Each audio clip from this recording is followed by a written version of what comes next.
अमिता हाल ही में गौतम से शादी करके शहर में रहने आई थी।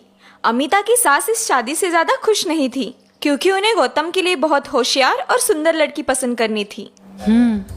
देखो तो कैसे गोल गोल लड्डू बना रही है। बस एक लड्डू टेढ़ा मेढ़ा बन जाए तो मैं इसकी अच्छी खबर लेती हूँ। अमिता को पता है कि उसकी सास उसे ऑब्जर्व कर रही है। मुझे पता है माँ जी आप क्या सोच रही है। क्या हुआ माँ जी, क्या आपको लड्डू टेस्ट करना है? सास अकड़कर मना करती है। ना बाबा ना, मेरे लिए शक्कर जहर समान है। शुगर की बीमारी है मुझे, तुम्हें पता है ना। दरअसल लड्डू की खुशबू से सास का मन ललचाया था, लेकिन उसे अमिता की तारीफ करना बिल्कुल पसंद नहीं था। मुझे जलाने के लिए ये बहू ने जानबूझ के बेसन के लड्डू बनाए हैं। आने दो गौतम को, फिर इसे अच्छा सबक सिखाती हूँ। तभी गौतम ऑफिस से लौटता है। सासू माँ उसे देखते ही झूठ मूठ कर रोने का नाटक करती है। देखा गौतम, तुम्हारी बीवी मुझे मारने पे तुली है। हे भगवान, ये कैसी बहू मेरे नसीब में आई है। अब मैं क्या करूँ? गौतम कंफ्यूज हो जाता है और अमिता शॉक्ड। ये क्या कह रही है माँ जी आप? मैं आपको क्यों मारूंगी? ये देखो गौतम, घर में पकवान बन रहे हैं, जबकि इसे पता है मुझे शुगर की बीमारी है। जहर बना रही है मेरे लिए, जहर। सास फिर से झूठ मूठ कर रोने लगती है। अमिता, तुम्हें पता है ना माँ को डायबिटीज है, फिर तुम ये लड्डू क्यों बना रही हो? अमिता गौतम की सारी बातें शांति से सुन लेती है और एक कटोरी में उसे लड्डू टेस्ट करने देती है। जरा आप ये लड्डू चखिए प्लीज। अमिता की बात सुन के गौतम अचरज में पड़ता है और उसने दिया लड्डू टेस्ट करता है। बाप रे बाप, कितना कड़वा है ये। गौतम की रिएक्शन देख अमिता हंस पड़ती है। यही तो मैं कहना चाहती थी, ये लड्डू मैंने खास माँ जी के लिए बनाए हैं। अमिता की बात सुन के गौतम और सास कंफ्यूज हो जाते हैं। सास फिर से रोने का नाटक करती है। हे भगवान, देखा गौतम, मैंने कहा था ना, ये बहू मुझे मारना चाहती है। माँ जी मेरी बात तो सुनिए, इस लड्डू में मैंने सिर्फ मेथी पाउडर मिलाई है, शक्कर का एक दाना भी नहीं डाला है। मेथी पाउडर तो कड़वी होती है ना, माँ कैसे खाएगी? क्योंकि मेथी शुगर के मरीजों के लिए काफी फायदेमंद होती है। कल ही मैंने टीवी पर इसकी रेसिपी देखी थी, सोचा माँ जी के लिए थोड़े लड्डू बना दूं। अमिता की बात सुन के गौतम को अपने व्यवहार पर गुस्सा आता है और सास का मुंह उतर जाता है। आई एम सॉरी अमिता, तुम माँ का इतना ख्याल रखती हो और मैंने तुम्हें गलत शलत बोल दिया, मुझे माफ कर देना।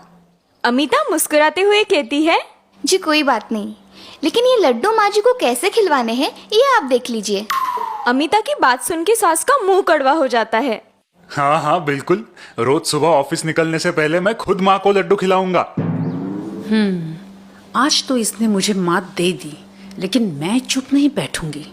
तो इस प्रकार सास अमिता को नीचे दिखाने का एक भी मौका हाथ से नहीं जाने देती थी। दिन गुजर रहे थे।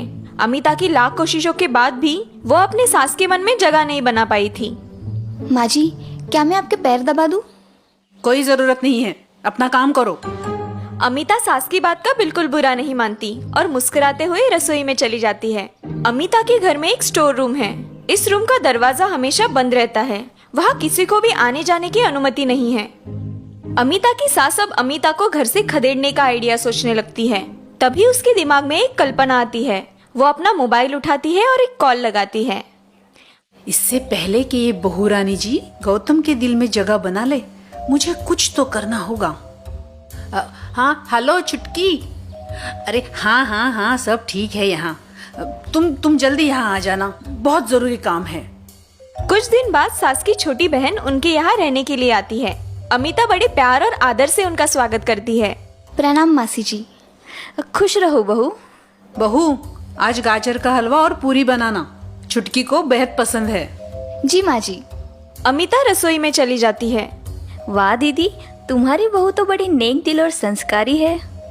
कहाँ की नेक दिल, मुझे तो उसे इस घर से और मेरे गौतम की जिंदगी से बाहर खदेड़ना है, इसीलिए तो तुम्हें यहाँ बुलवाया है। क्या? सास अपनी छोटी बहन के कान में कुछ खुसर फुसर करती है। अमिता डाइनिंग टेबल पर बैठ के पालक की सब्जी साफ कर रही है और तभी मासी वहाँ आती है। बहू, आज क्या बना रही हो? जी आपका पसंदीदा पालक पनीर। पालक पनीर का नाम सुनते ही मासी खुश हो जाती है। बहू, क्या मैं तुम्हें एक सलाह दूं? हाँ मासी, बिल्कुल। तुम जल्द से जल्द इस घर से निकल जाओ, इसी में तुम्हारी भलाई है। मासी की अजीब बात सुन के अमिता चकित हो जाती है। आप ऐसा क्यों कह रही है मासी? मासी इधर उधर देखती है और धीरे आवाज में अमिता से कहती है, क्योंकि उस बंद कमरे में तुम्हारी सास की सास का आत्मा है। अमिता को मासी की बात सुन के झटका लगता है। आत्मा? कल रात उनका आत्मा तुम्हारी सास के सपने में आया था और अमिता कुतूहल से मासी को देखती है। और क्या मासी? और उन्होंने तुम्हारी सास को कहा कि अब उन्हें तुम्हारा इस घर में रहना पसंद नहीं। अगर तुमने तुरंत इस घर को और गौतम को नहीं छोड़ा तो वो तुम्हें मौत की घाट उतार देगी। मासी की बात सुन के अमिता सहम जाती है। उसे डरा हुआ देख मासी मन ही मन खुश होती है। लगता है मेरा काम बन गया।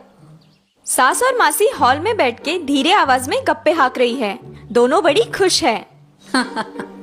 वाह छोटी वाह, क्या कमाल की एक्टिंग की है तूने। मेरी सास की आत्मा की कहानी सुन के बहू का चेहरा खरगोश जैसा हुआ था। हाँ, मुझे नहीं लगता वो यहाँ एक दिन भी रहेगी। तभी गौतम ऑफिस से लौटता है। उसके हाथ में बनारस और केदारनाथ जाने वाली ट्रेन की टिकट्स है। अमिता, अमिता, कहाँ हो भाई?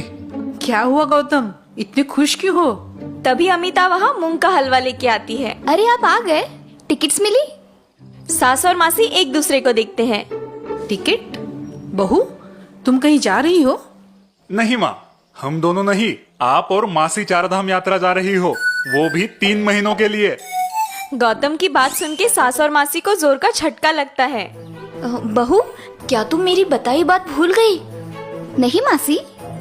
तो ये हम दोनों को चारधाम यात्रा भेजने की कल्पना किसकी है? आपकी लाडली बहू अमिता की। सास और मासी एक दूसरे को अचरज से देखते हैं। लेकिन बहू, मैंने तुमसे कहा था ना, इस घर में वो तुम्हारी जान, आत्मा, खतरा।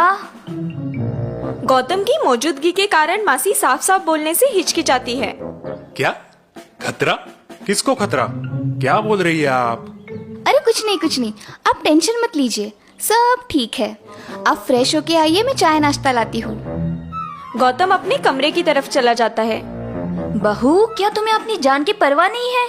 हम यात्रा पे जाएंगे तो उल्टा तुम्हारी जान का ही खतरा बढ़ेगा। अमिता मुस्कुराती है। नहीं मासी, आप मेरी चिंता मत कीजिए, मैं अभी अभी परदादी सासू माँ को मिल के आई हूँ। अमिता की बात सुन के सास और मासी को पसीने छूटते हैं। क्या? 2 दिन पहले वो मेरे भी सपने में आई थी और मूंग के हलवे की मांग की थी। क्या 2 दिन पहले? जी माँ जी। सास और मासी एक दूसरे को आशंका से देखते हैं। जी माँ जी, और आज शाम जब मैं उन्हें हलवा देने गई थी तो उन्होंने आप दोनों को चारधाम यात्रा भेजने की इच्छा जाहिर की। लेकिन फिर तुम्हारी सास को उन्होंने तुम्हें मौत के घाट उतारने की बात क्यों बताई? वो शायद मैंने मूंग का हलवा देने में उन्हें देर कर दी ना, इसीलिए कहा होगा। लेकिन आज हलवा देख के बड़ी खुश हो गई। सास और मासी समझ जाते हैं कि उनकी तरकीब उन्हीं पे पलटी है। रात को सास और मासी यात्रा की तैयारी में जुट जाते हैं। दीदी, तुम्हारी बहू बहुत चालाक है। तुम खामखा उसे अनपढ़ गवार समझती हो। चेहरे की सुंदरता से दिमाग की अहमियत ज्यादा है, ये बात अब तुम स्वीकार कर ही लो। मासी की बात सुन के सास का चेहरा देखने लायक होता है।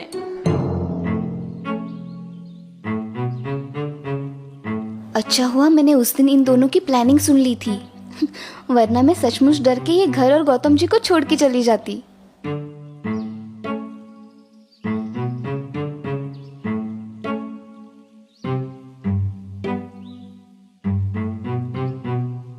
माँ जी, आपकी दवाइयाँ। अब 3 महीने यहाँ की बिल्कुल चिंता मत कीजिए, मैं सब संभाल लूंगी।